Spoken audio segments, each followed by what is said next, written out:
પાલનપુરથી સુરત તરફ પશુ ભરી લઈ જવા માટે આરટીઓનું જરૂરી મંજૂરી પત્ર પરમિટ પણ ન હતું. પાણી કે ઘાસચારોની વ્યવસ્થા પણ ન હતી. પાલનપુરના વિવિધ ગામોમાંથી ખરીદી કરી લઈ જવામાં આવી રહ્યા હતા. માંડવા ટોલ પ્લાઝા પાસે ચોક્કસ માહિતી અને જાગૃત નાગરિકની ફરિયાદ આધારે પોલીસે કાર્યવાહી કરી હતી. સુરતના જાગૃત નાગરિકને ચોક્કસ માહિતી મળી હતી કે સુરતના શેખ નાઝુમુદ્દીન સાહબુદ્દીને પાલનપુરના વિવિધ ગામોમાંથી મોટા પાયે બકરા ખરીદી કરી તેને ક્રૂરતાપૂર્વક બાંધી હેરાફેરી કરી રહ્યા છે.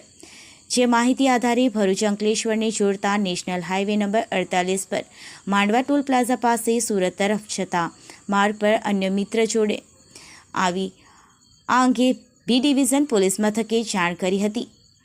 જ્યાં ચોક્કસ માહિતી આધારે ટ્રક આવતા પોલીસે તેને રોકી તલાશી લેતા અંદર ક્રૂરતાપૂર્વક કોઈ પાણી કે ઘાસચારાની વ્યવસ્થા વગર અને હવા ઉજાસ વગર બાંધેલા બકરા નજરે પડ્યા હતા.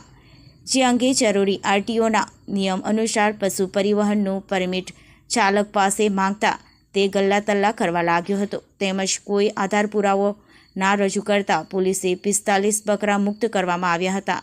તેમજ ટ્રક ચાલક ઇલિયાસ ખાન, દિલાવર ખાન જાડેજા તેમજ સુરતથી મંગાવનાર અને પાલેજ ખાતેથી ભરી આપનાર સુરતના શેખ નાઝીમુદ્દીન શાહમુદ્દીનની ધરપકડ કરી વધુ તપાસ શરૂ કરી હતી.